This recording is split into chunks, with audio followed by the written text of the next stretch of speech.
Hello, everybody, and thank you for attending this UCLA Ursus Symposium on tariffs, trade wars, and impacts of changing economic and political relationships between Canada and the United States. This Ursus Symposium is sponsored by UCLA Canadian Studies Program, the UCLA Department of Geography, and the UCLA Anderson Business School. I am Glen MacDonald. I am the chair of the UCLA Canadian Studies Program and also the endowed chair in Geography of California and the American West. I would like to introduce to you Professor Cindy Fan, who is the Vice Provost for International Studies and Global Engagement at UCLA of the International Institute, and Cindy will say a few words of welcome. Thank you, Glenn. Good afternoon, good evening, good morning. I'm Cindy Fan, UCLA's Vice Provost of the International Institute. I'm also Professor of Geography. As a land-grant institution, the International Institute at UCLA acknowledges the Gabrielino Tonga peoples as the traditional caretakers of Tovaga. And it is my distinct honor to welcome all of you on behalf of UCLA. Canada and the United States share the longest international border in the world. The relationship between the two countries is one of the world's strongest international economic, political, security, and cultural engagements. I'm actually attending a conference in Detroit right now, and I can see Canada from my hotel. And last night on my way from the airport to the hotel, I saw large digital billboards showing tariffs are attacks on hardworking Americans, as part of an ad campaign by the Canadian government. So indeed, the relationship between the two countries is important, but also facing challenges. And in that light, the webinar today is extremely timely. At UCLA, Canada has surpassed Taiwan and Japan to become the fourth largest origin of international students, only after China, India, and South Korea. And the Canadian Studies Program is one of 27 interdisciplinary research centers and programs in the UCLA International Institute. Supported by an endowment from the Canadian government, the Canadian Studies Program at UCLA was established in 2001 to promote better understanding of and closer relationship with Canada. And I'd like to thank especially Professor Glen MacDonald, Director of the Canadian Studies Program. Under his incredible leadership of the program, supported by an outstanding board with members from both academia and the community, the Canadian Studies Program has been transformed in significant and multifaceted ways, funding student scholarships, hosting visitors and dignitaries, and organizing public lectures and events, including today's program. I also like to thank our distinguished panelists, Kristen Hopewell from UBC, Brett House from Columbia, and Jerry Nickelsburg from UCLA, and of course, Glenn, who organized and will moderate the panel, and as well as Hillary Netwarney for wonderful support. I look forward to hearing and learning from the panelists. And once again, welcome everyone, and thank you for attending. Thank you very much, Vice Provost Fan, and enjoy the conference in Detroit. And I hope you get the chance to get over to Windsor and enjoy some Canadian hospitality as well.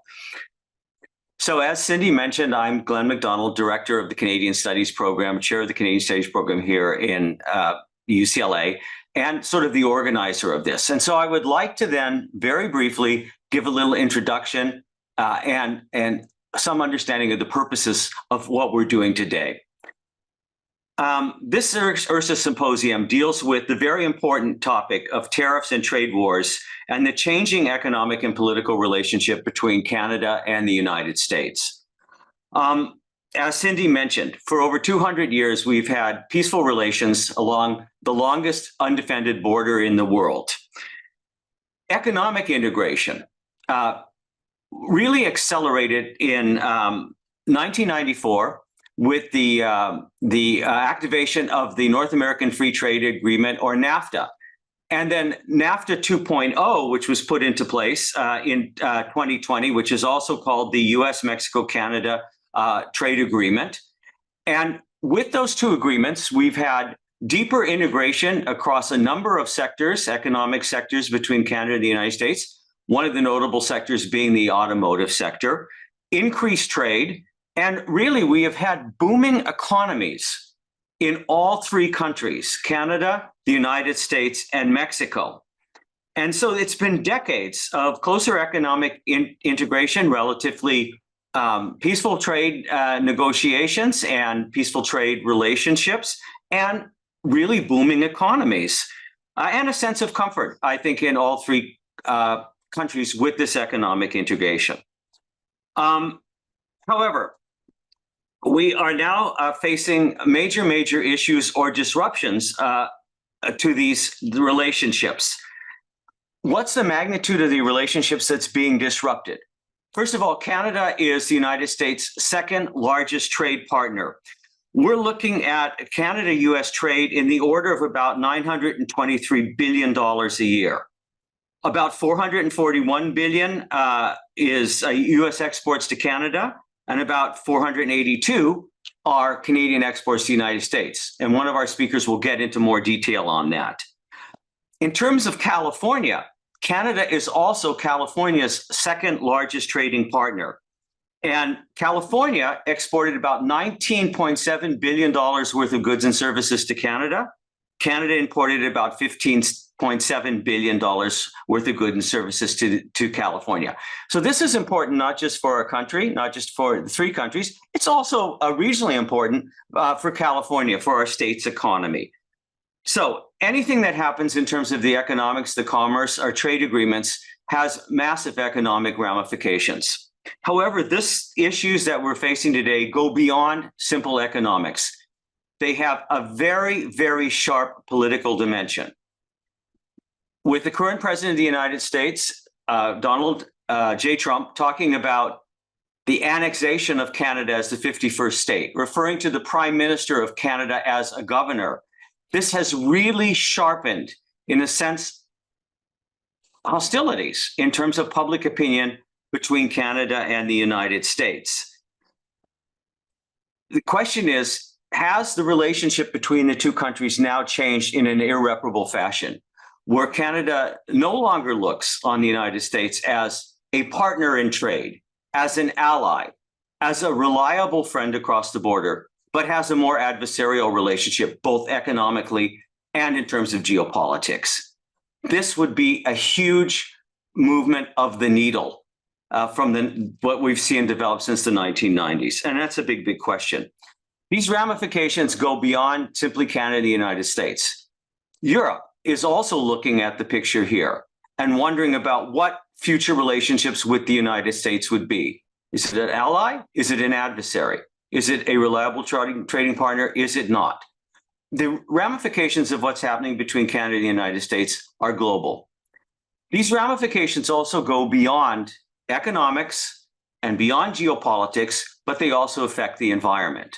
And many of the Ursus Symposia that we've held have been on environmental issues. Well, in this particular case, the United States administration has suggested that they want to take a very hard look at lumber imports, particularly Canadian lumber imports, and decrease lumber imports from Canada using a tariff structure and replace them then with logging in American forest lands. Logging that would bypass current environmental regulations and would bypass the Endangered Species Act to allow much wider amount of logging to take place. California, about 57% of California's forested land is held by the federal government. We're talking over 19 million acres. So the environmental implications of this would be relatively huge for the country. So these are the things that we have before us. We've seen great strides in environment in the partnerships, the Montreal Protocol, for instance, which helped regenerate the ozone layer by banning fluorocarbons.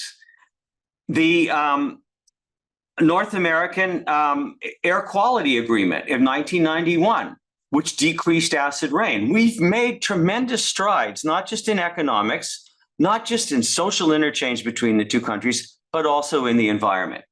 Is that all at risk now? Is our personal well-being at risk in terms of our investments, our pensions, our access to food, our standard of living? These are questions people are asking, and it's affecting us at a personal level, but it's affecting the stock markets. So in order to help us understand this complex and multifaceted shifting change that we're seeing in relationships between Canada and the United States in terms of these tariffs and our political relationships, we have brought together a stellar panel of international experts who will help us understand that through their presentations, and then a Q&A and discussion at the end of this. Let me introduce them. Professor Kristen Hopewell, professor at University of British Columbia, Canada Research Chair in Global Policy in the School of Public Policy and Global Affairs, and the director of the Liu Institute for Global Issues at UBC. Professor Brett House, professor of professional practice in economics at Columbia Business School, also a senior fellow at the University of Toronto's Munk School of Global Affairs and Public Policy, and a senior fellow at Massey College at the University of Toronto. And finally, Jerry Nickelsburg, who needs no introduction here in California. He is an adjunct professor of economics at UCLA and is the faculty director of the very, very important and influential UCLA Anderson Economic Forecast. The Anderson Forecast has been a leading unbiased economic forecasting organization for over 70 years, and it's focused on global, national, state, and local economies.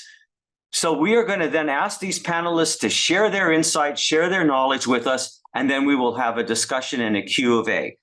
To start off, giving us the big picture, to talk about tariffs in general and their application in this case, I would like Professor Brett House to kick off our panel discussion. Well, Jerry, thank you for that kind introduction and for setting the scene. I am coming to you from Manhattan, the traditional territory of Lenape people, and my pronouns are he, him, and I am grateful to be part of this discussion today. I have a few slides to accompany my talk, and I am going to share them just now. The other panelists are going to be looking a little more specifically at some of the key ways in which policy and public sentiment are shifting in response to the White House's economic war that is essentially launched on Canada. I want to set the scene with two key points to keep in mind.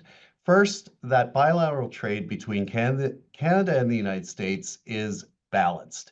It reflects comparative advantage patterns between the two countries, and launching a trade war against Canada is, as the Wall Street Journal noted, one of the dumbest of trade wars that have ever been contemplated. I want to also underscore that not only will tariffs prove costly, they won't close the trade deficit with Canada because of that underlying logic of comparative advantage, and they certainly won't close the overall U.S. trade deficit. And I want to provide the logic for that in a simple and I hope accessible way that allows everyone on this call today to take away from them a clear understanding why trade tariffs cannot close a trade deficit.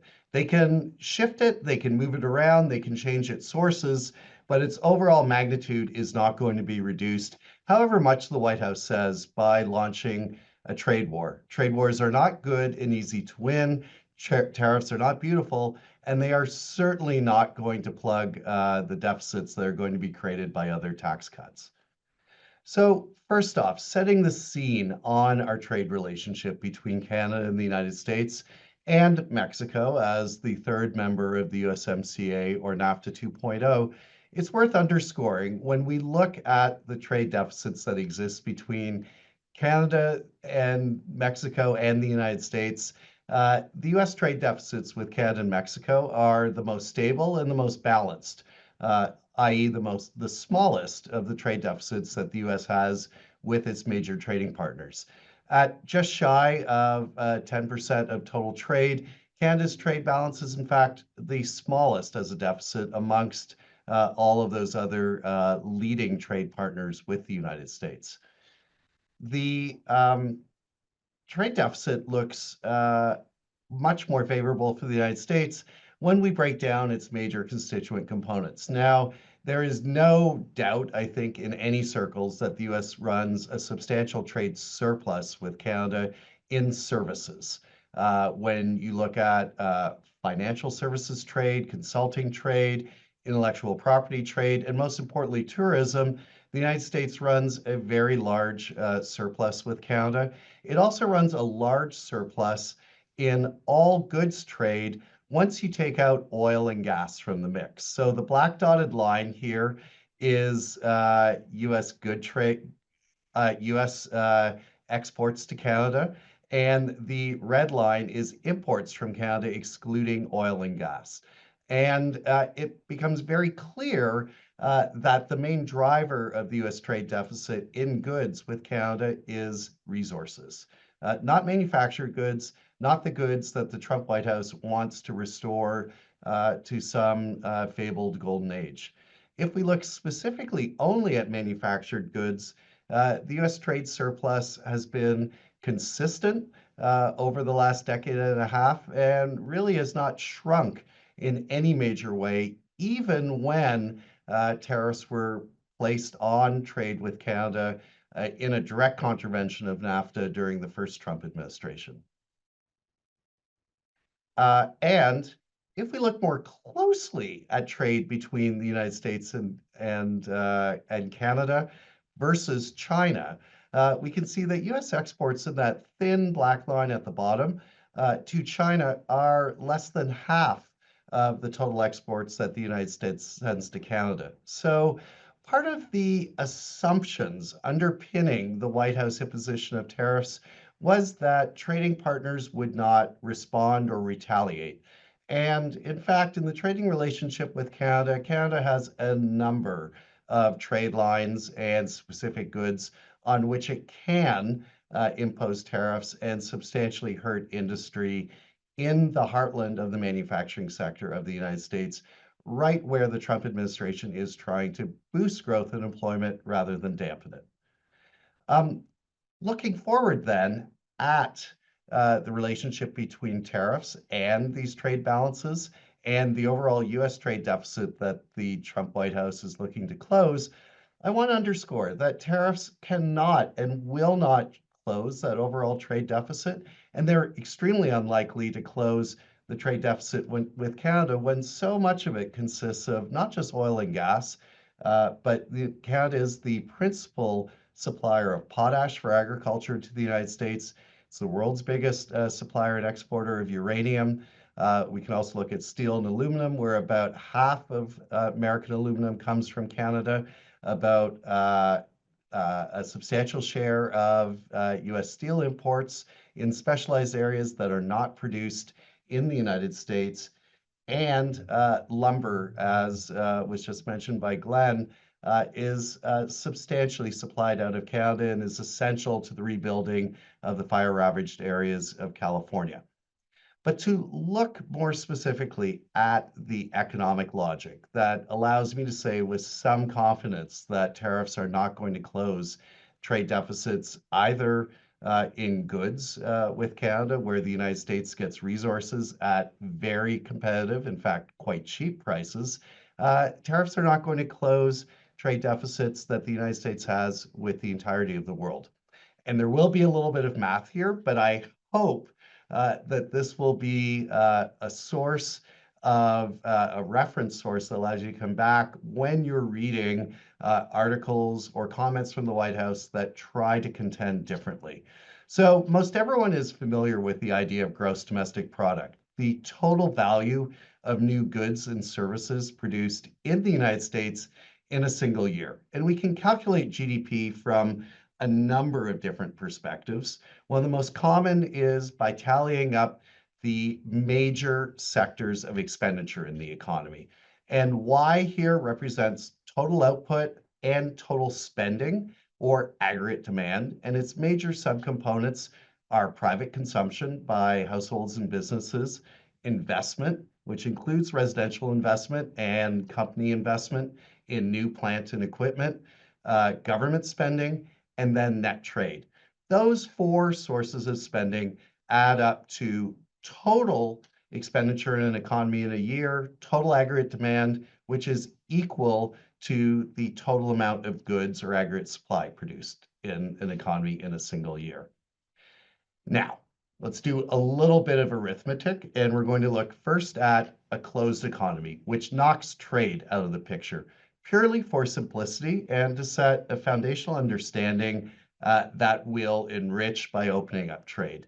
Now, if we take out trade, our total expenditure and total production in an economy is equal simply to the amount consumed, the letter C here, the amount invested, and the amount of government expenditure.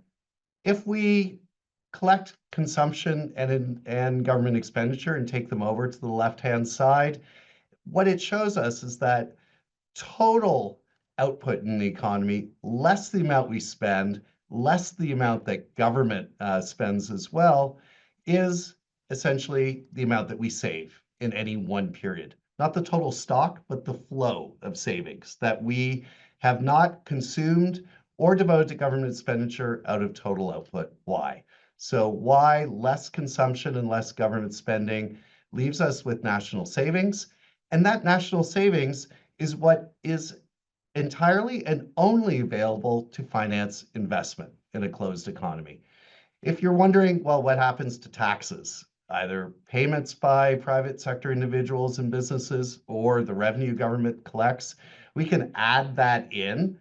And it essentially is a wash in our equation because the payments that private sector individuals made get subtracted from total output, and the revenue gets added, and the difference between tax revenue and government expenditure is savings by government.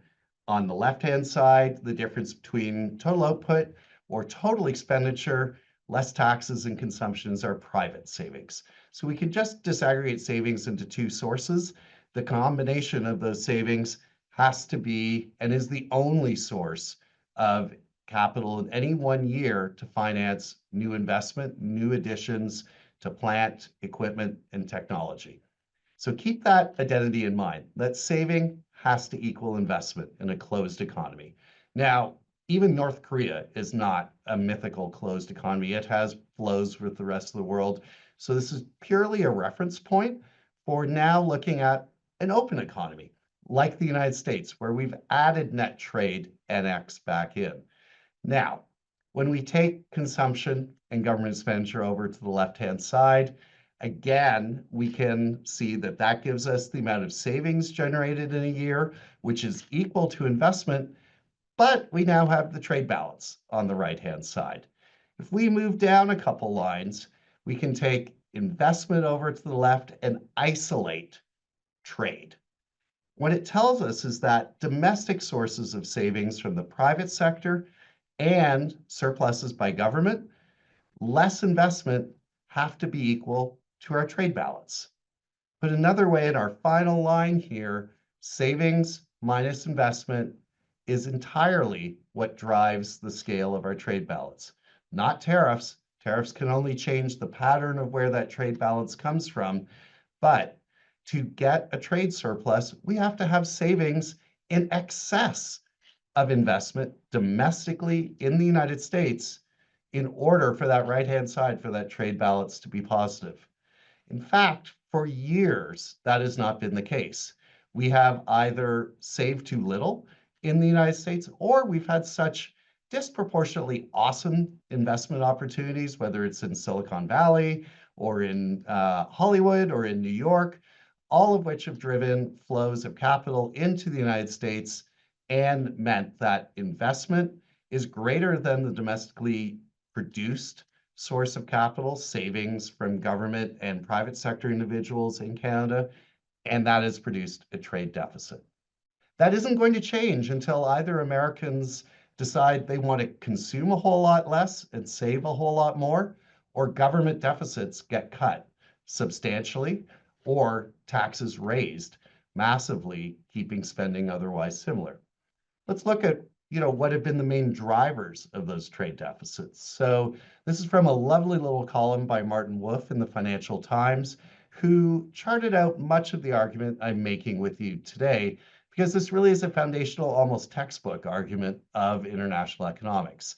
As you can see here, when we look at households, which are similar to our letter C, consumption, business, which comes close to a combination of C and I for investment, government in dark blue, and foreign, which we'll call trade, it has been deficits by government that have almost entirely driven that imbalance between savings and investment inside the United States and resulted in a couple decades or more, in fact, of trade deficits in the US, regardless of what has happened with tariffs. In fact, we have an experiment from the first Trump administration to compare and look at to see whether tariffs on China, with some additional tariffs on Europe, Canada, and Mexico on steel and aluminum, did anything to shrink the US trade balance, and we know they didn't. If we look at the US trade balance in total in the dark blue line here, we can see right through the Trump administration's first term a massive further decline in US trade balances or expansion in trade deficits. The China balance remained more or less stable or improved slightly, but essentially the rest of the world started accounting for a bigger and bigger share of the US trade deficit. That precisely makes the point I've tried to argue through these slides that tariffs can't shrink an overall trade deficit. They're also unlikely to change the deficit with Canada, given that so much of it is driven by resources that the United States gets at a great price and that it desperately needs for many sectors in the economy. All of this around tariffs is, according to the chair of the Council of Economic Advisors, Stephen Mirren, in his paper from November, which was essentially an audition to become CEA chair. All of these tariffs are meant to soften up trading partners so that they will then agree to a coordinated currency intervention similar to the Plaza Accord of the 1980s, now dubbed a Mar-a-Lago Accord. It is extremely difficult to see that coming about after using tariffs to beat up a bunch of countries and when they are unlikely to shrink the trade deficits that are of so much concern. Glen pointed to concerns about the trading relationship and the political relationship with Canada. And it's news to very few people on this call that Canadians are massively exercised. If you go into a supermarket, you will see goods that are being turned upside down that have come from the US. People are downloading apps to determine US content in standard consumer goods in order to avoid them. Canadians are canceling travel en masse to the United States. There is not just a bending, but a crimping of the relationship with the United States that will be difficult to restore because the White House is marking the United States as an unreliable partner in its move to completely violate and essentially tear up not just a 30-year trading relationship under NAFTA, but a longer free trade agreement with Canada that dates from 1988, and in the auto sector, a free trade accord that has existed since the 1960s. It's always easier to break than to rebuild, and there is going to be an awful lot of rebuilding to be done when this episode comes to an end. Thank you, and I will pass the discussion to Kristen. All right, great. Thanks. Hi there, everyone. Thanks very much for organizing this event and for the invitation to participate. I'm delighted to have the opportunity to be here. So I'm going to be focusing a bit more on the political economy aspects of Trump's tariffs and his trade war on Canada.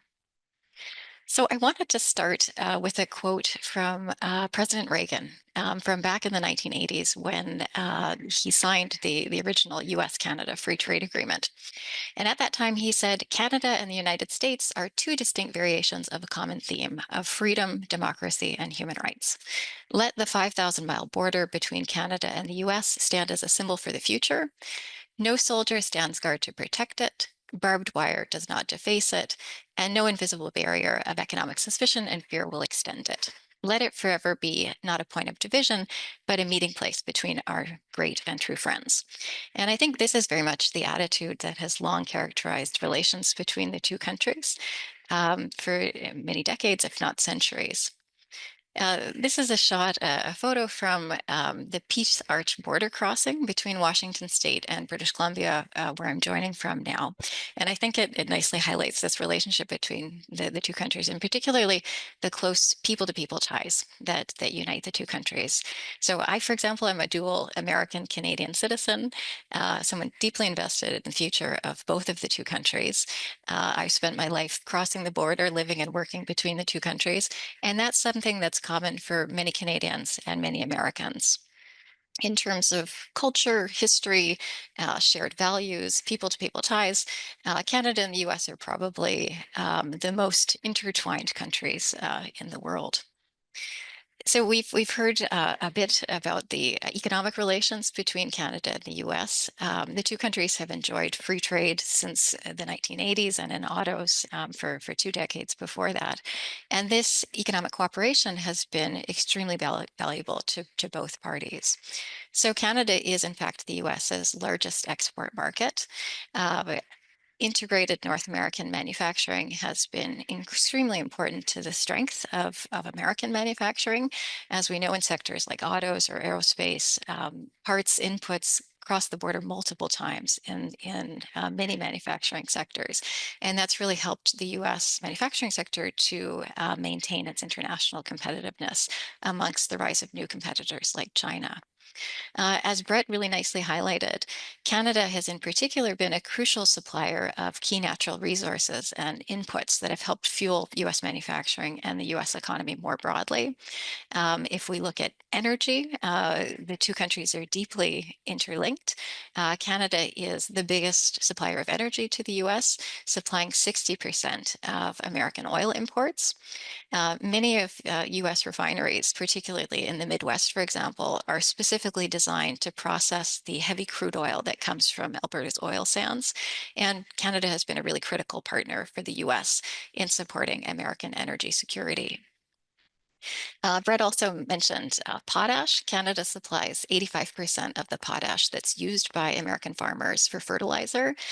Without that potash supply, they wouldn't be able to grow their crops. And the only alternative supplier of potash is Russia. So if the US doesn't get its potash from Canada, it would be getting it from Russia instead. Likewise, in the realm of security and defense, we've seen deep cooperation between the two countries. So Canada and the US are key military allies. American and Canadian soldiers work side by side in military operations together around the world. Canada and the US cooperate on NORAD, the North American Aerospace Defense Command, which is critical for missile, aerospace, and maritime defense of the continent and for defending against threats from countries like Russia, China, and North Korea. And the two countries collaborate closely in the Five Eyes intelligence sharing network that plays a big role in keeping citizens in these countries safe from external threats. They've also been key collaborators in international institutions and global governance, whether on the environment or in a whole range of other areas that have helped to build relatively stable rules-based international order. So as I mentioned, Canada is the US's biggest export market. Canada is the US's best customer. Canada actually buys more US goods than China, Japan, France, and the United Kingdom combined. And for most states, as you can see here, Canada is by far their biggest export market. So this deep integration of the North American market has been extremely important for maintaining and bolstering US economic strength in the face of new challengers such as China. Now, Trump's tariffs will have profound implications for the US, for Canada, and for the world. So in terms of the implications for the US, first off, it's really important to recognize that tariffs are import taxes. So Trump's tariffs will severely damage the US economy, fueling inflation and harming businesses, jobs, and consumers across the country. They'll raise the cost of groceries, gas, cars, housing, virtually everything that Americans consume. And of course, that hurts low and middle income consumers the most, those who can least afford to bear the cost of higher prices. In terms of the implications for Canada, Canada is a highly trade dependent economy. Exports account for about 1/3 of Canadian GDP, and 1/4 of those exports go to the US. So Trump's tariffs threaten to be truly devastating for the Canadian economy. And in terms of the global implications of the tariffs that Trump is waging, and not just against Canada or Mexico, but against, threatening against the entire world, this would generate a profound global economic shock, one that really threatens to throw the world back to the 1930s, where we saw countries around the world raise tariffs, greatly exacerbating the Great Depression and ultimately leading to the outbreak of the Second World War. So the key question then is what's the motivation then behind these tariffs? And there have been a number of theories put forward. The first, many have assumed that Trump's tariffs were essentially, or tariff threats were a negotiating tactic. It seemed hard to imagine that the US would actually impose measures such as these. It would be so harmful and so damaging to its own economy. So many have assumed that Trump's tariff threats were really just a strategy to try to, bully and coerce countries into making concessions to the US. But increasingly, it's becoming clear that that's not, in fact, the case, that Trump does intend to move forward with his tariff threats. Trump has claimed that his tariffs are intended to strengthen the U.S. economy. He's promised that they're going to lead to sort of a golden age, a boom in the U.S. economy. But that too is clearly not the case. It's abundantly clear that Trump's tariffs will do considerable harm to the U.S. economy, fueling inflation, hurting businesses, hurting consumers, and so forth. Trump has also claimed that his tariffs will help to raise government revenue and reduce the American federal budget deficit. But here too, this is clearly not the case. It's clear that the damage that these tariffs will do to the U.S. economy, the reduction in the size of the U.S. economy, will significantly lower federal government revenue, much more so than any revenue gains to be made from the tariffs, which are, again, a tax on U.S. consumers. But it's that the economic harm is ultimately going to significantly outweigh that and actually reduce government revenue, not increase it. Trump has been claiming that his tariffs will boost U.S. manufacturing, but that too is highly questionable. The tariffs are affecting the cost of inputs that the U.S. manufacturing sector relies on. Raising the costs of inputs for U.S. manufacturers makes them less competitive. And as we saw from the previous round of Trump's tariffs during his first administration, they actually had quite a harmful effect on U.S. manufacturing and didn't bring the promised gains that Trump had claimed. Lastly, for at least the past 10 years, there's been growing concern in the US about the rise of China and the potential threat that it poses.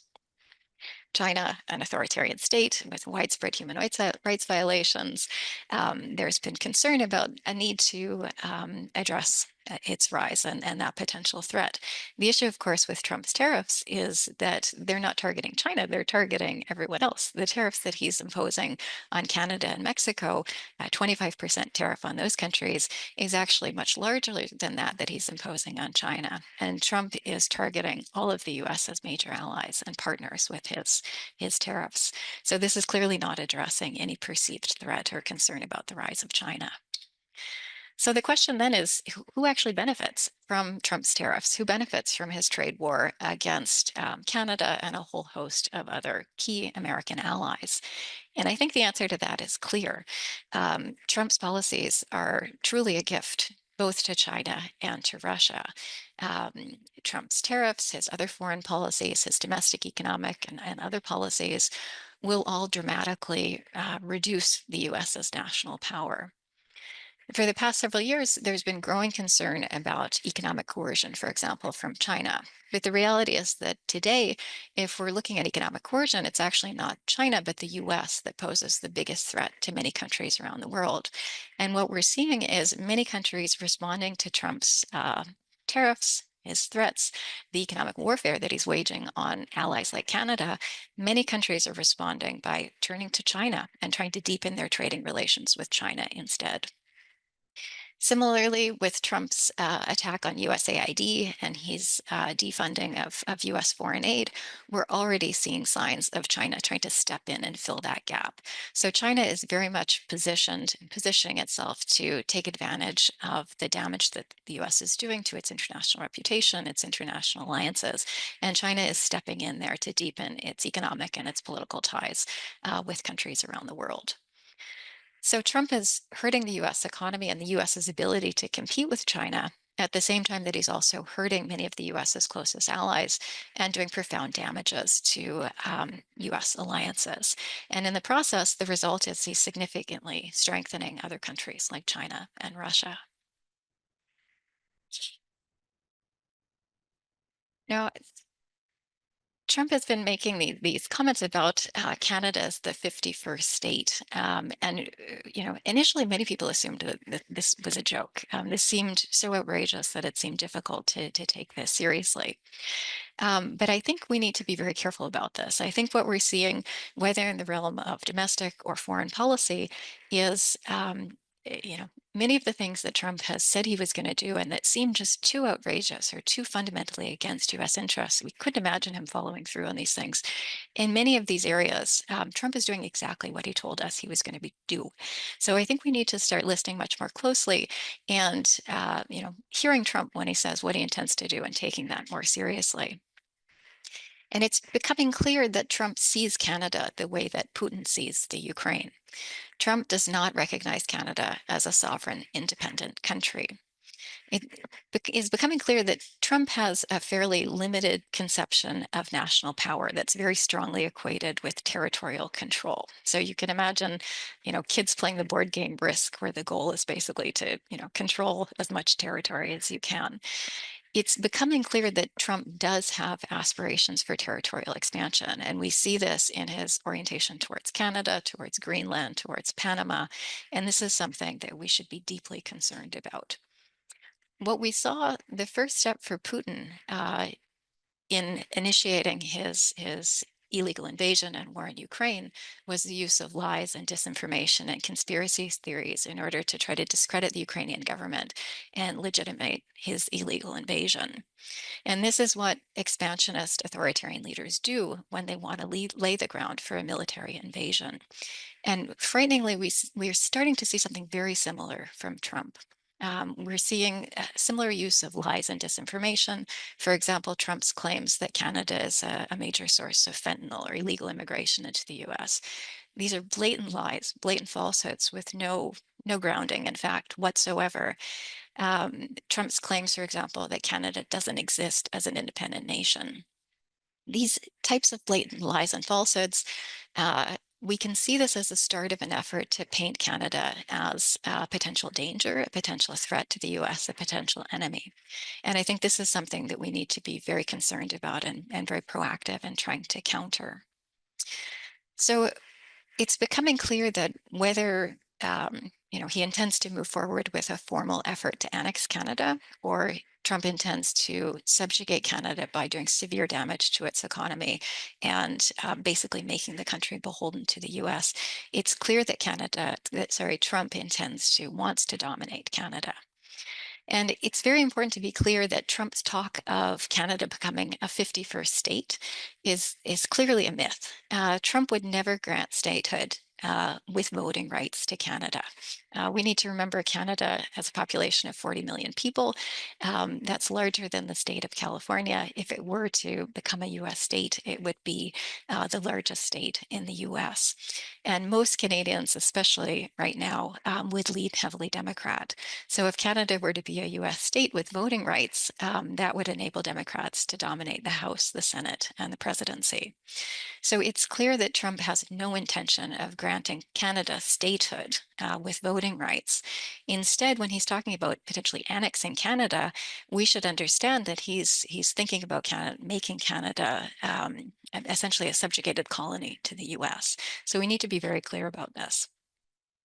So we're now in a position where Canada now sees the US, which was, once its closest ally, as a real existential threat.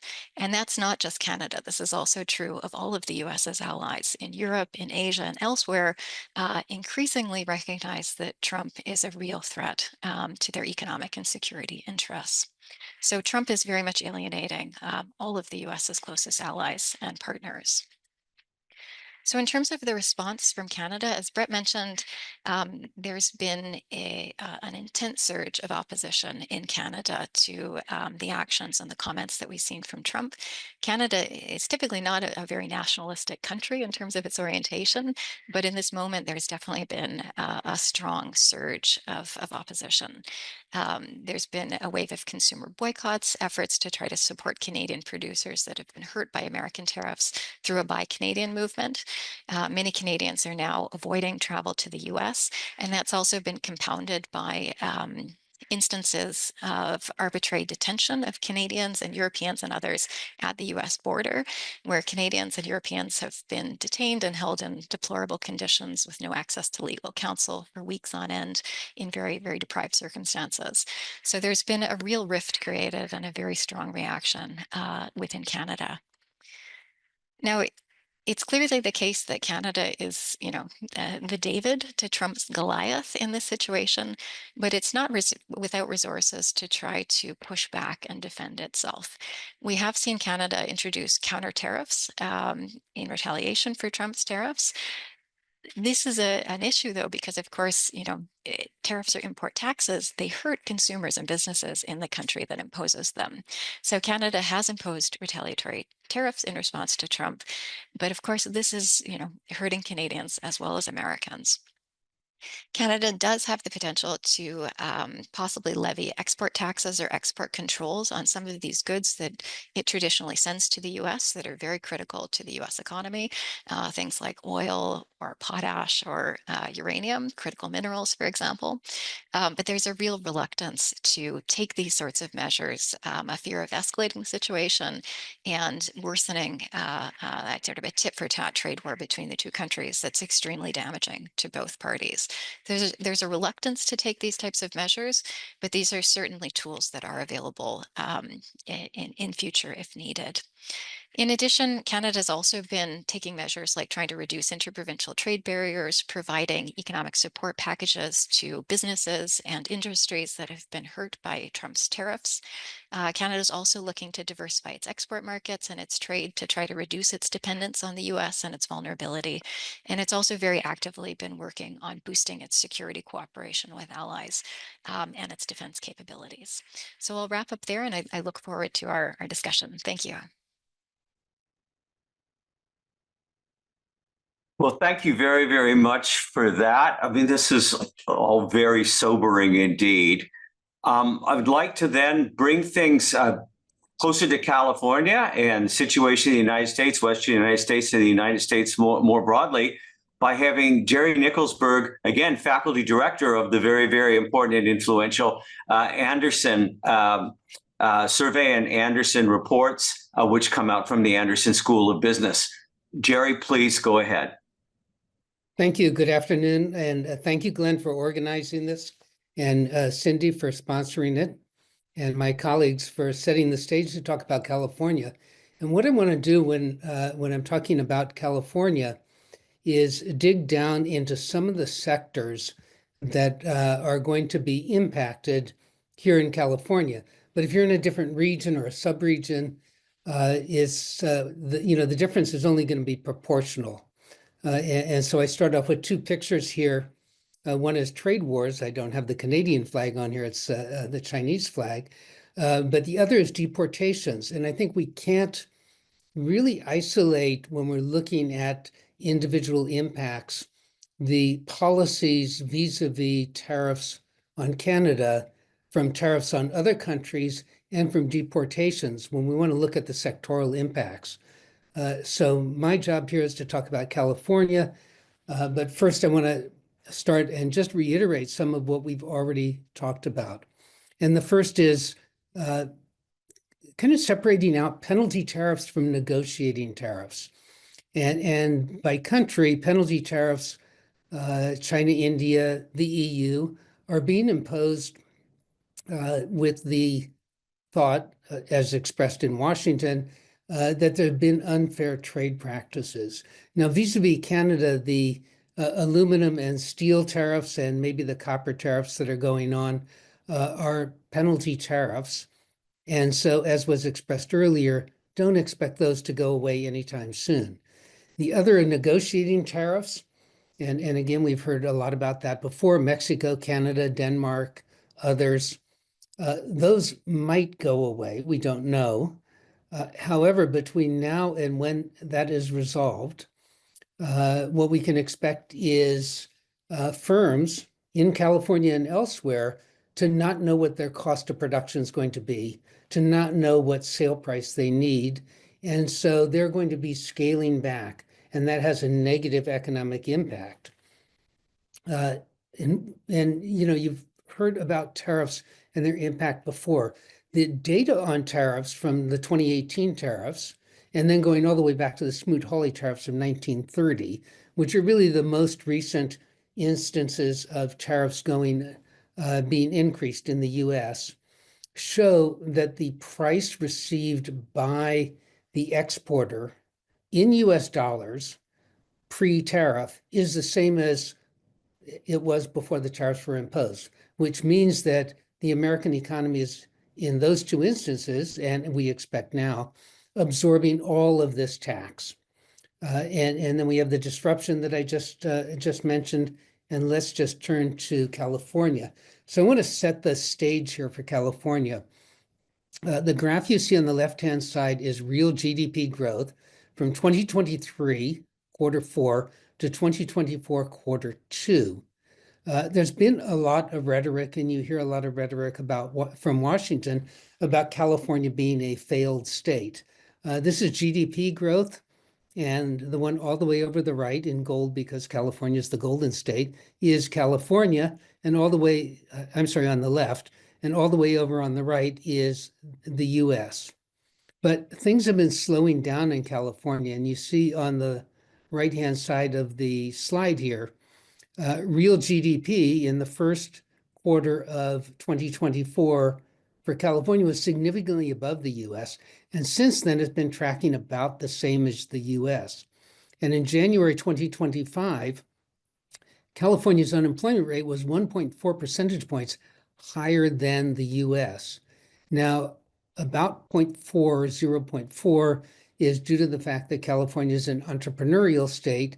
And so new startups, some succeed, but some fail. And so you have this turnover.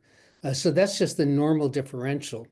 And about half of that differential is due to all of the layoffs that have occurred in the entertainment industry here in Los Angeles. There's about a 0.5 percentage point difference, which is due to what's going on by sector. And this groundwork is kind of important because this is what's going to be impacting California in the presence of these tariffs on Canada and elsewhere. So what you see here is last year's increase or decrease in jobs by sector. And in this graph, I'm going to annotate it to show you where deportations and immigration policy is going to hit, and then we'll overlay that with a discussion of tariffs. And going all the way over the right-hand side, durable goods manufacturing. And for California, that's mainly advanced manufacturing. This is going to be electronics and computers and the like. But that manufacturing does use the materials that are imported from Canada. So that becomes more expensive. It means the price goes up. It means there will be less demand. And this is a sector that really needs to grow for California to grow. The next is farm and durable and non-durable goods. So I'm going to just put a couple of eyes up here. They're going to be impacted by a smaller labor force with the deportation. But non-durable goods is food processing, which includes the production of beverages, such as the wines that California produces and exports to Canada, and the farm goods. So the countervailing duties that Canada has imposed in response to these tariffs, so you have to view them as really being as one, because those countervailing duties wouldn't be there but for the tariffs that the Trump administration has put on Canada, is going to impact this sector. And so those two sectors, we're not going to look for growth. In fact, they're going to perhaps continue to contract going forward. And then we have construction. I want to talk more about construction a little later, So I'm not going to say too much here, but certainly immigration policy affects that.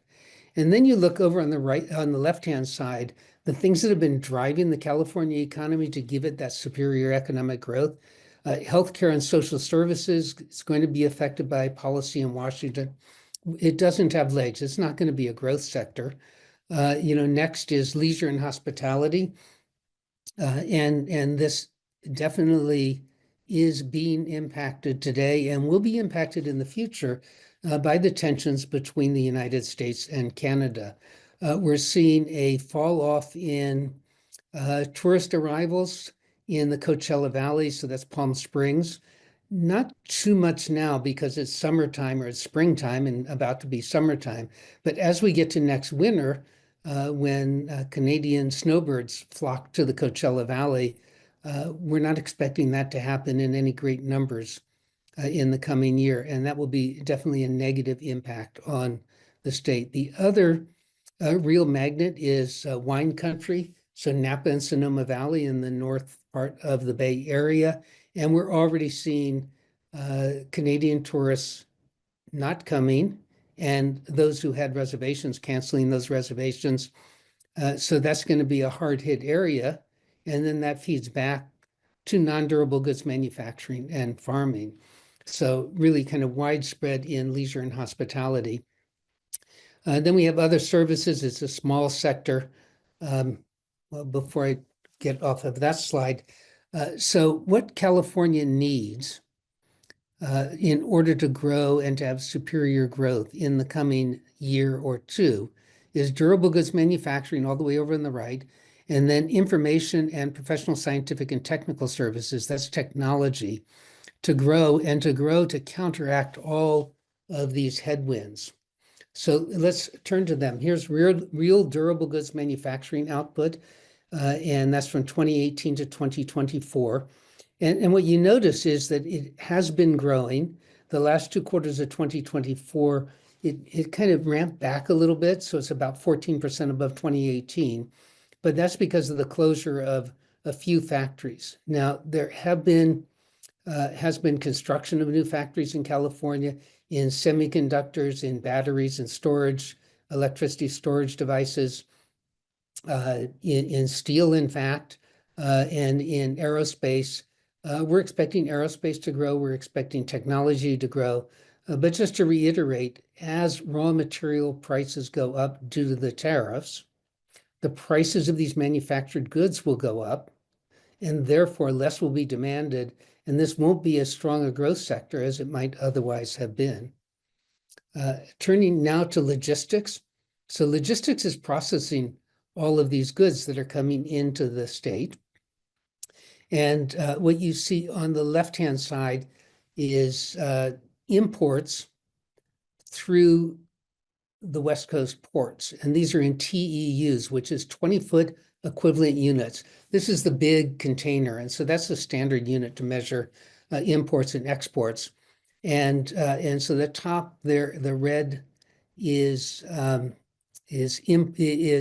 Los Angeles and Long Beach, the largest ports by far in the Western Hemisphere. And then the next two, the middle one is going to be the Port of Oakland, and the bottom one is the Puget Sound. What you notice in the top, if you move your eyes from kind of left to right, what you see is that in the middle part, there's a steady increase. And that's right through the tariffs that were put into place in 2018, primarily against China, but we don't see a reduction in imports. What we did see was that imports from China were flat to negative, but imports from South and Southeast Asia increased. So there was that substitution effect going on. And then as you kind of move over, there's these two big, the twin peaks there. That's COVID and the lockdowns. And then you see a steady growth. With the tariffs, and the tariffs being much more widespread than just the Canadian tariffs, we're not expecting that growth to be much of anything. And it's really telling to go to the bottom two lines, which are in the right-hand graph. So these are much smaller ports, but they haven't recovered from COVID. In fact, they are below their 2018 levels. So all the action here is Asia trade to California. And as you heard earlier, Canadian trade with California is significant, and that's going to diminish. So as we think about our very large logistics industry, this is going to be a problem. We're going to expect and have in our forecast slow but very slow growth in logistics. Now, importantly is the next slide, which is international air cargo through LAX, our largest airport. And the top line represents imports. And as you move your eyes to the right-hand side, you see that the imports are just basically flat. And then the bottom line are exports, and those have declined, and that's because of difficulties with the economies in other countries. The reason why this is important is that air cargo is really dependent on belly cargo capacity from passenger flights. And the top line is not continually increasing like the seaports, because there have been many fewer flights to China since the advent of zero COVID and subsequently. That's expanding some. But with Canadian tourists and Canadian business people not coming to California, there's going to be less belly cargo space. And this will impact California's logistics industry, particularly in the San Francisco Bay Area and in Palm Springs in Southern California. Now turning to California's housing markets. And I think this is one of the real critical areas. California needs construction to grow in order for the state to grow and to have that superior growth. And if we look on the left-hand side, we see existing single-family home sales in the state, and it's at depression levels, and has been at depression levels, and it's not moving out of that. And with the horrific wildfires of December and January in Southern California, we have a lot of inventory that's been taken off the market, and the housing stock in California has shrunk. On the right-hand side, you see the S&P Case-Shiller Home Price Index. That's for three cities in California, San Diego, San Francisco, and Los Angeles, and it's all relative to 2016. And what you notice is that home prices have been going up. And if we do this for median home price for the state, you see the same result. And so with limited inventory being offered to those who want to buy homes and high prices, one would think that this is going to lead to a building boom. But in fact, that's not the case.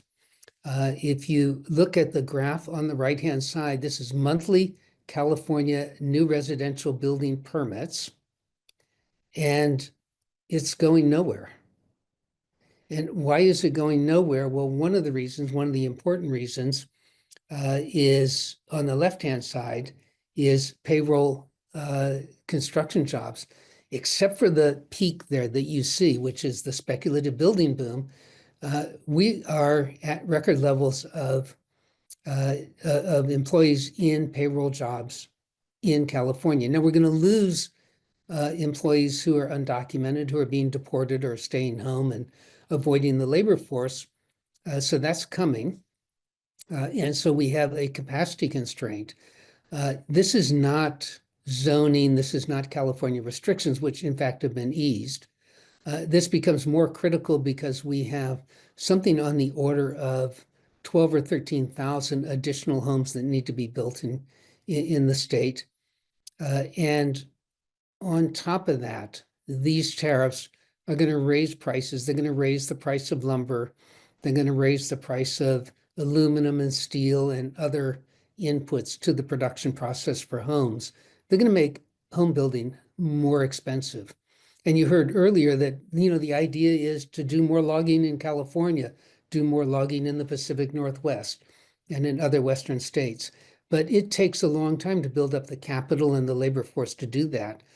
So even if that were to occur, we are looking at probably 3 years before we would get any kind of change in the production of those raw materials, and they're still going to be more expensive.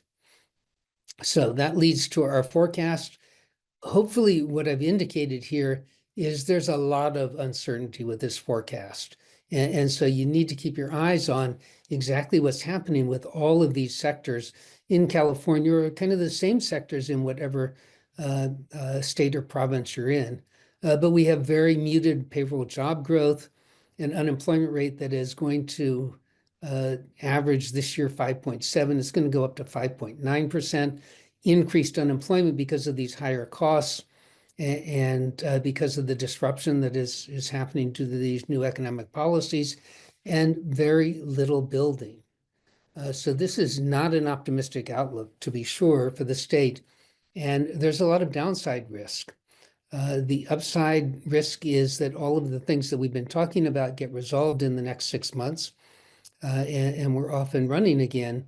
But at least at present, that doesn't seem to be a likely scenario. And so just to finish up, there are large risks to this forecast. The size and timing of deportations is going to affect the ability in California and in the US to produce goods and services. And that has multiplier effects. It has spillover effects. More extensive tariffs in retaliation. There's always the geopolitical risk that you heard about earlier. It becomes a more dangerous world. And we have the disruption in federal government. And you kind of add all of these together. And if the impact of all of these happen at the same time, then the R word, recession, comes out. That is a classic recipe for the contraction of multiple sectors in an economy and a recession. And so not to leave you on a low note, I'm going to leave you with a picture of a California sunset at the beach. Thank you.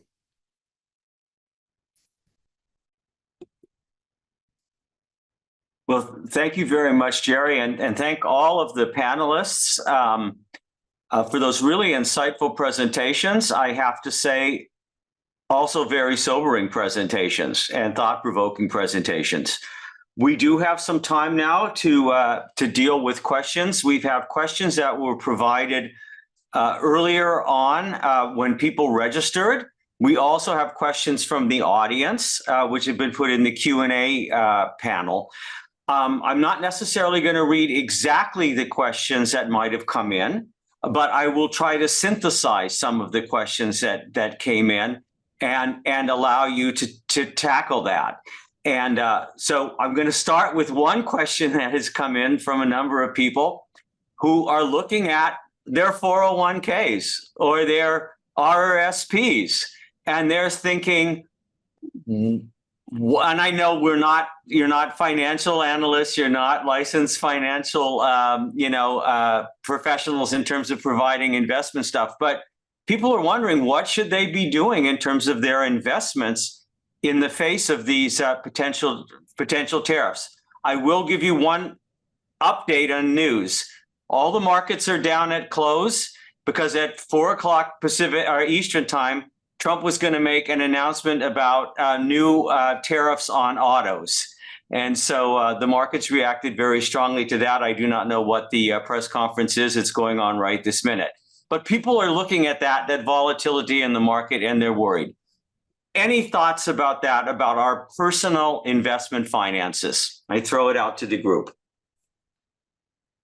Sure, I'm happy to come in on that. I worked in several roles in both buy-side and sell-side firms, actively trading public assets, and was previously Deputy Chief Economist at Scotiabank in Canada. So this is the kind of question we got often.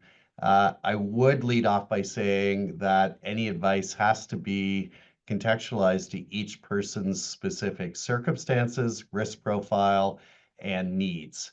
It's a very different set of considerations if you think you're going to be buying a home, going to school, having a big outlay of cash sometime in the next few years, versus investing for retirement.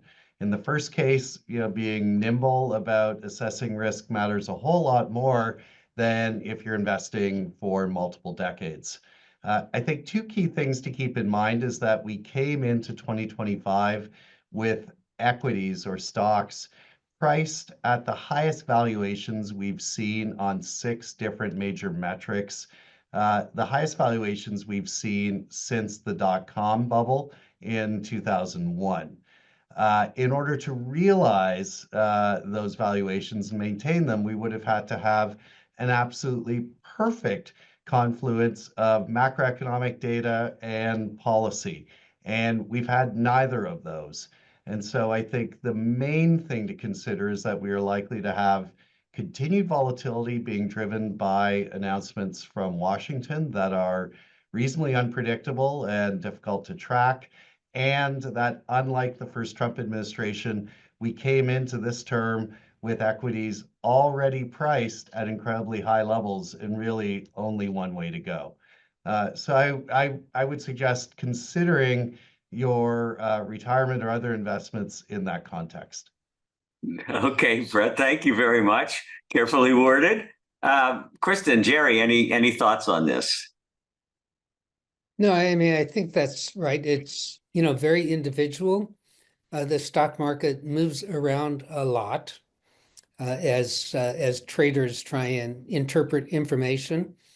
But ultimately, equities reflect the net present value of a company's worth. And so thinking about it in that way and sort of the long run of companies, can really help you understand if you're trading for the long run. And Brett was correct. If you're looking to retire this year, you're going to come up with something entirely different than if you're a 30-something and looking to retire in the distant future. Thanks. Kristen, what are the people talking about in this regard in Canada? Oh, this is certainly a huge concern in Canada as it is in the US. I mean, if the tariffs Trump is proposing go ahead, Canada is going to be looking at widespread job losses, bankruptcies, business failures. So a lot of people are really concerned about their economic security right now. They're concerned about their jobs. They're concerned about their investments. On the investment side, I would just add, I think, one strategy many are pursuing is diversification. So, particularly geographic diversification at this stage. Many investors are looking to Europe or Japan, looking outwards beyond the US to diversify their equity holdings. And also, traditionally, bonds have been a way of diversifying away from equity as well. One of the big questions now is traditionally US T-bills, Treasury bills, US government debt has been considered, a really sound, safe haven asset. But there are big questions about what Trump's economic policies are going to do to that as an investment holding as well. So it's definitely a really difficult time to be trying to make these types of investment decisions. Okay, no, thank you very much. And I feel the same thing when I look at my portfolio. I do have to say I've become much more defensive and I've actually diversified internationally. It just is a really hard time. And I think a lot of our listeners and viewers out there are facing the same sorts of thing. One question that came up both in the questions that we had coming in prior to this and also the ones that we see in the Q&A is this changed perspective towards the United States, not just from Canada, but more broadly with our allies, as now becoming more of an adversary and unreliable? Is this reached the point that this is kind of not, people have asked me, is this irreversible in the questions? And is it reflecting changes that's happened in the political culture in the United States, not just the Trump presidency, but this polarization, sort of a stronger, more nationalistic, I don't know if you would call it conservative, but the sort of embodied in the MAGA movement.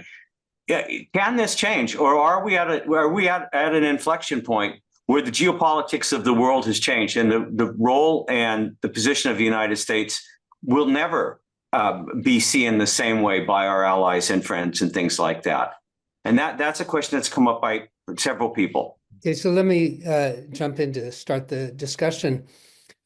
History's a guide, but of course, it's not repeated, even though, there are memes that say that it repeats itself.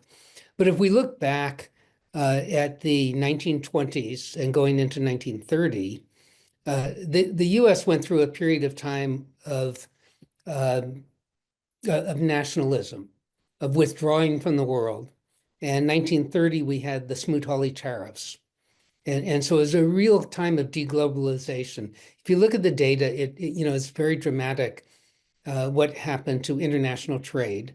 The US pulled back, and decade and a half later, and of course a lot happened between 1930 and 1945, or I should say 1944, it turned around really on a dime with Bretton Woods and GATT and all that followed that.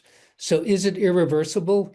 Well, the last instance that we had of this showed that it was indeed reversed, and reversed in a big way.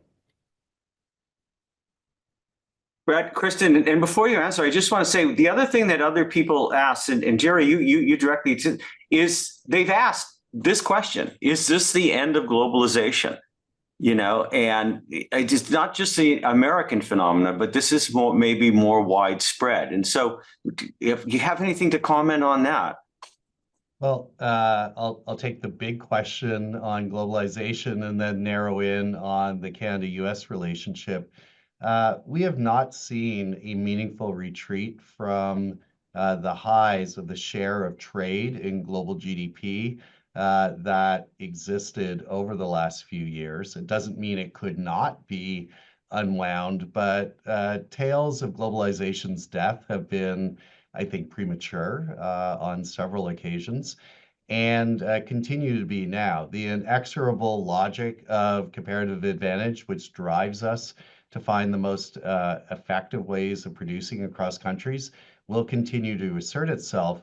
But policy, tariffs, and security concerns are putting a great deal of friction into some of those relationships.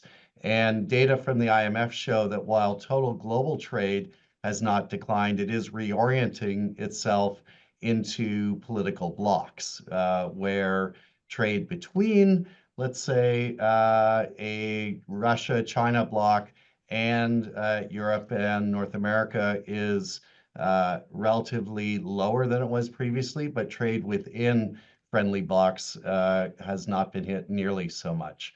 On the Canada-US relationship, I think it is important to remember that Canadians make a great distinction between their relationship as a country and individual people with the White House and with Americans. Canadians see themselves as the friendly neighbors, collaborators, and close cousins to Americans that they always have.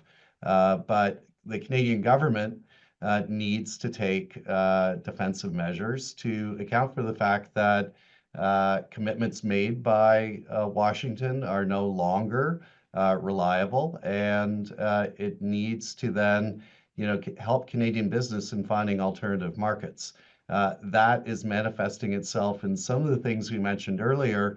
One big way it could impact parts of the California economy is in a potential decision by the Canadian government to suspend its F-35 fighter deal and buy only the first 16 that it's committed to and move to its second choice, the Saab Gripen fighter, in order to ensure that it has a reliable source of military materiel going into the future.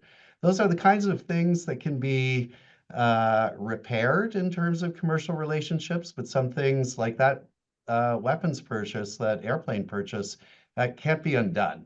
Once it's done, that's a generational decision on fighter planes for Canada, and that will have ongoing effects in the coming years.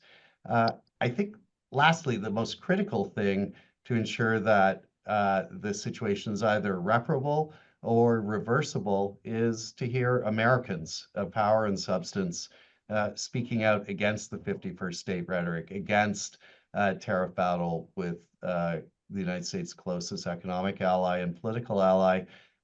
What is difficult for Canadians right now is we don't hear that many loud voices pushing back on the White House. And in the absence of those voices, which we know are the critical things in shaping policy in the US, Canada has to hedge its bets elsewhere. Okay, and let me jump in. And first, the F-35 isn't built in California. So No, but Lockheed Martin has substantial presence here. It does, but it's built in very red states. And so I think the aerospace industry in California really is not going to be impacted by that, but the US economy is, to be sure. But to the question, I want to distinguish between a globalized world and globalization. We're in a globalized world. We have supply chains that stretch all over the world. Are we going to be making toys in the US? Are we going to be making t-shirts? No. And so the globalized world is here to stay. Globalization, the process of creating a globalized world, is probably dead for a while. There's going to be a restructuring, as Brett pointed out, of the global supply chains. And so that's indeed going to happen. But can we go back to a world that is not a globalized world? That would be very difficult and would take decades. Kristen, any Wanted to thoughts? just to come in on the question of, is Trump doing irreparable damage to the U.S. standing in the world, to U.S. alliances, its crucial relationships? And I think it very much depends on what happens in the coming weeks and months. Everything that we're discussing is very much in process, and it's potentially subject to change.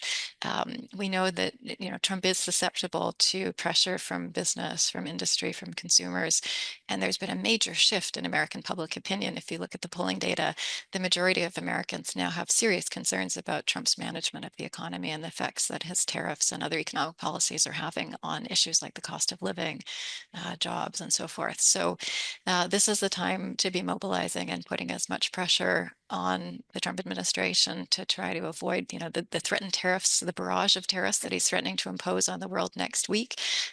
This is the time to try to change that. And to try to push back. And I think part of that also involves efforts to try to counter the lies and the disinformation that are coming from the Trump administration, and to really make it clear what the economic impacts of these types of policies will be for Americans. Oh, thank you. I did have one question that was, can tariffs ever actually be good for something? Like, are there times where they really are a mechanism that you would want to turn to? So generally generally all economists will tell you no, but there are specific instances where the answer can be yes. And so if you think about a country's security concerns or healthcare concerns, then the answer can be yes. So for example, the manufacture of masks that are needed during a pandemic, if those are being done in another country, in a country perhaps that is an adversary, then that's a real concern in terms of public health and the public welfare. And one can imagine maybe tariffs, but maybe subsidies instead. There are probably more efficient ways than tariffs. But at any rate, the thought of having a barrier to trade in particular goods that are of importance to the health and security of a country's population would lead you to say, well, policy might be important there. Are generalized tariffs ever good? The answer is, well, they're sales taxes, and they're regressive sales taxes, so generally no. I'll give one other example of an instance where tariffs might be appropriate. If a trading partner is engaged in unfair trading practices, things like illegal subsidies or dumping, countries will sometimes put in place anti-dumping duties or countervailing duties in order to counter those unfair trading practices. And that's something that is governed by the rules of the WTO, the World Trade Organization. It's something that's an accepted part of global trade law. And so there are mechanisms within the rules-based trading system to combat unfair trading practices through the use of retaliatory tariffs. one of the issues we've seen with the US, both the first and the second Trump administration, is a complete violation of global trade rules. So rather than following those procedures and sort of a law-based or rules-based process for countering or addressing concerns you have about trading practices of China or other states, for example, Trump has arbitrarily imposed tariffs, and not just on China, but now literally the whole world. So it's the rules breaking, the lawlessness, the arbitrary nature of Trump's tariffs, the sweeping nature of those tariffs, that is a real problem. So thank you for that, Kristen, because people had asked, are some of these tariffs not sort of against World Trade Organization rules and UN rules and things like that? And you kind of answered that for folks who asked that question. Another question that I've had, again, this is obviously from Canadian viewers, is, what mechanisms can Canada take? During the McKinley tariffs, for example, Canada increased its trade with the United Kingdom and the British Empire at that time, decreased trade from the United States. In terms of internal barriers to trade and in terms of rejigging the geopolitical trade world, what are the mechanisms that Canada might have then to decrease its reliance on the United States and expand and in sectors? And so I throw that out to you, and we're almost at time, unfortunately. I would say you've identified the two key mechanisms for Canada: diversification, so deepening trading relations with Europe, Asia, and elsewhere to reduce its dependence on US, and also addressing internal trade barriers, which have been quite significant as well. And that's another way to try to mitigate the harmful effects of Trump's tariffs. I mean, there's a negotiating strategy that could be applied, but it has to be credible. And that is, if the Canadian government were to take the position, we're going to continue to escalate until this is over with. And so we're going to put export taxes on, which would be taxes on US consumers, and we're going to continue to increase those. We'll crash both economies. We're willing to do that. And that's a game theory strategy that can work, but it means a lot of pain. Okay, Brett, we'll give you the last word. Well, I only say the world doesn't stand still as the U.S. withdraws from international trade. China, with whom Canada has had very testy relationships over the last couple of years, is actively reaching out to strike new trade arrangements. Canada has, as the only G7 country with free trade agreements with all other G7 members, already acted to diversify its trading relationships, and those activities will continue. In a US vacuum, others will fill the space. Well, first of all, I want to thank our panel. This has just been fantastic. The information, it's something for us all to contemplate. I want to thank our sponsors, UCLA Canadian Studies Program, the UCLA Department of Geography, and the Anderson School of Business. I want to thank the audience for your thoughtful questions. I know we couldn't get to all of them. I hope that we got to a lot. The panelists did have copies of the questions before, and they tried to organize their talks to address them. And I think they did a very, very good job with that. This will be available as a recording if you registered for this. Once it's available, please do share it. Please look for other Ursus events that we might have as online seminars such as this. Thank you all very, very much for attending. Thank you for your questions. And again, much, much thanks to our stellar panelists.